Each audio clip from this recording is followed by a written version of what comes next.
You keep using the word. I don't think it means what you think it means. Yeah.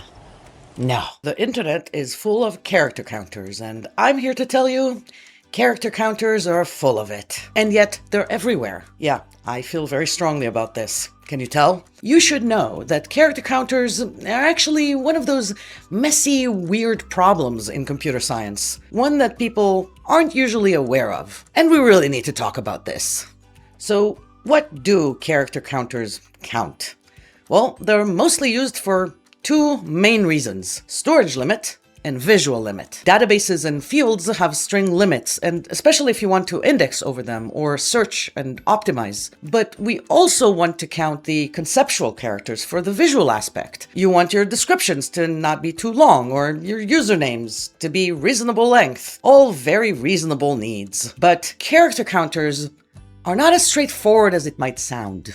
Computers read bits and bytes. We used to calculate sizes of things by bytes, and this worked pretty well for English, ASCII. But then, more complex scripts came in, ones where each actual character of the script may require more than one byte. Those things required us to completely change the way that we count actual characters. And we've implemented those. They exist now, but they're not always as consistent as we think they are between platforms and languages, and sometimes we really need to know what we want in order to use the right one. So, for example, Go, Rust, Python, and Swift are using UTF-8 by default. UTF-8 uses more or less 1 byte per character. It's also preferred usually for storage efficiency, especially if you use Latin characters in the majority of your content. Java, C#, JavaScript, Objective-C are UTF-16 by default. That is more or less 2 to 4 bytes per character. It defines these basic multilingual planes, which means a single unit, and surrogate pairs,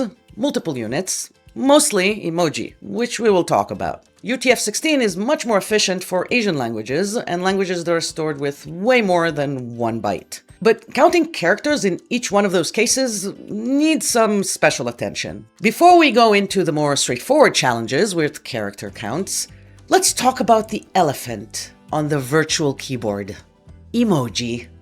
Emoji are now part of Unicode. They are, in essence, characters, for whatever definition of a character.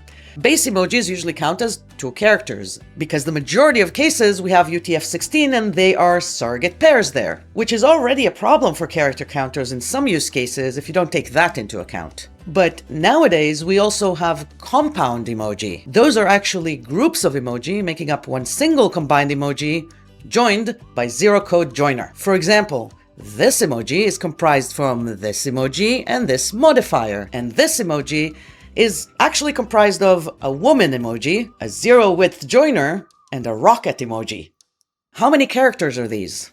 Well, visually and conceptually, 1. Practically, it depends how you count. So when we measure in UTF-16, we're going to get these answers per emoji.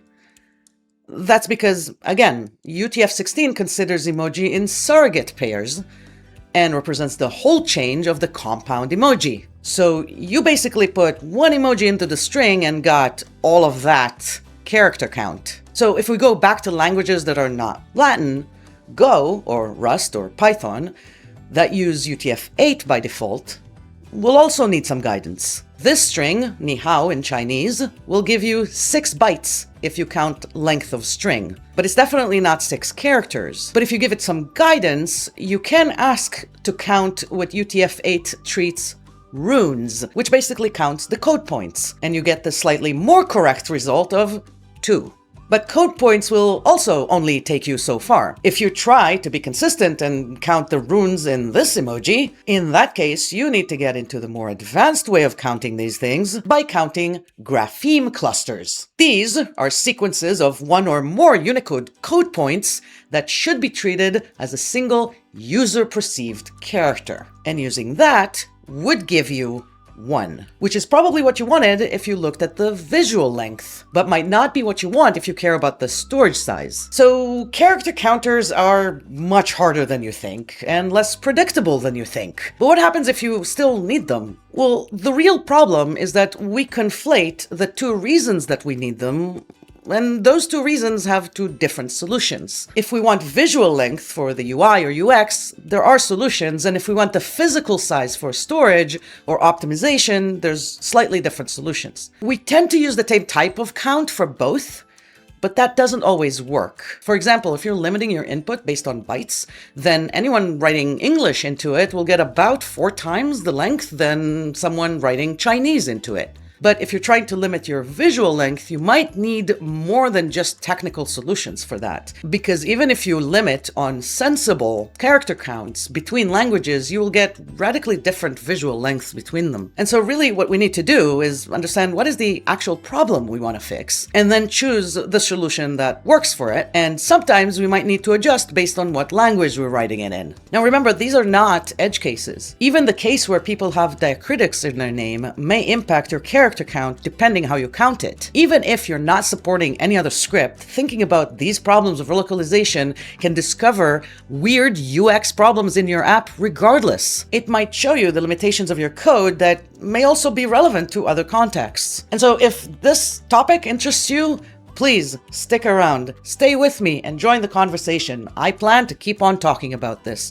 So tell me in the comments, did you encounter trouble with character counts? Did you encounter inconsistency with character counts? Did you have to stop registering somewhere because you just couldn't insert the data that you needed to? Hey, fellow people with long names, speak up in the comments.